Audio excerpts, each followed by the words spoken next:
बेटा next theorem of normal subgroup की है बेटा prove that product of two normal subgroup of a group is again a normal subgroup if product of two normal subgroup the product is again a normal subgroup okay beta prove let h and k are two normal subgroup of G.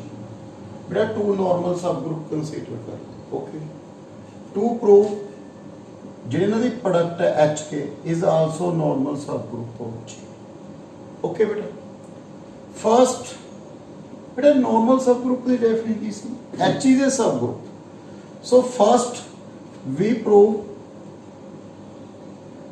H K is subgroup of G बेटा first we prove H K की है बेटा subgroup of G so to prove xy inverse belongs to hk for all xy belongs to hk x belongs to hk ठीक है बेटा this implies x equal to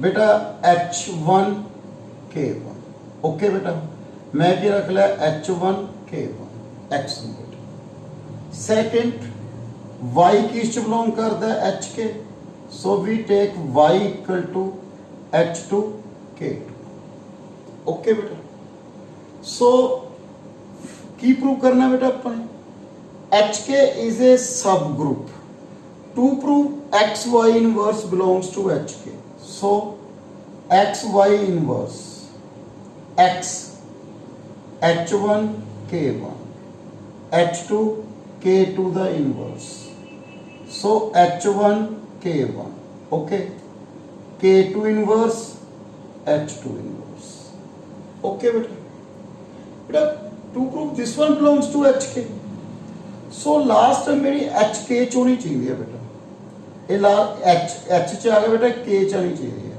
और ये कितना बेटा h2 inverse so we multiply h2 inverse h2 बेटा उरे h1 तो बाद में h2 inverse k1 k2 inverse h2 inverse लिख लो okay so this one equal to h1 h2 inverse okay बेटा नेक्स्ट h2 देखिए बेटा next h2 k1 k2 inverse h2 inverse okay बेटा टू पार्ट नाले h1 h2 inverse h2 k1 k2 inverse h2 inverse बेटा first this one belongs to h this one belongs to k because बेटा h1 h2 belongs to h so h1 h2 inverse भी h च होएगा because h की है पुत्र सब group of G clear है बेटा पॉइंट नेक्स्ट बेटा H2 किस बिलोंग करता है H की है पुत्र normal sub group of G मतलब सब group of G so H is a subset of G so H2 belongs to G बेटा K की दिता है अपन K is a normal subgroup of G. K is a normal subgroup of G. So H2 K1 K2 inverse H2 inverse.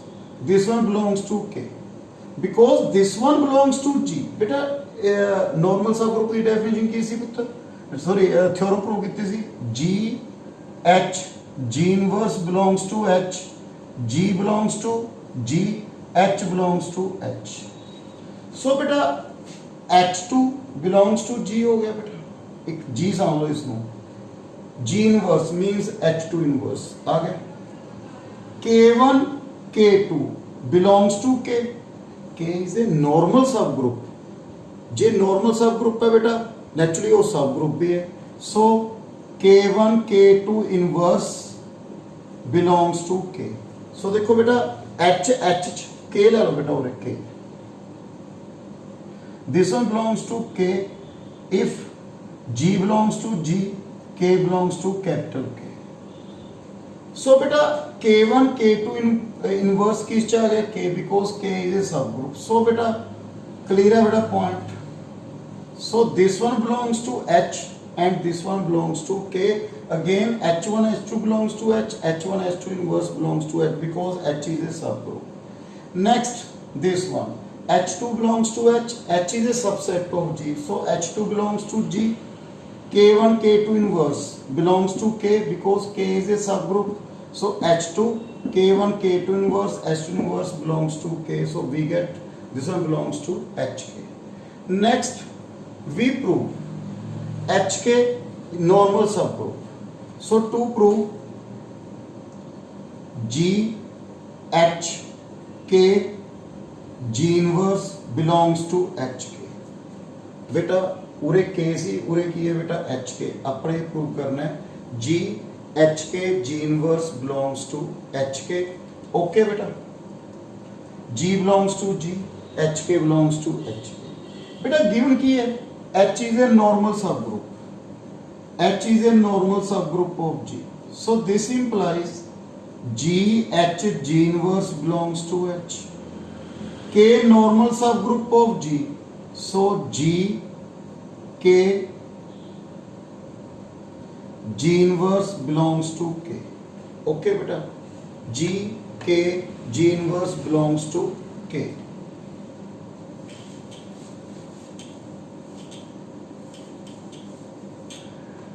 बेटा ये आ गया B take product. So G H G inverse, okay, G K G inverse belongs to HK. So G H G inverse G बेटा E K G inverse belongs to HK. बेटा यही अपने की करना सी पुत्र प्रूफ। सो HK की हो गया बेटा आपके लगे नॉर्मल सब ग्रुप। सो बेटा ये थ्योरम कंप्लीट कर लेना। Thank you very much.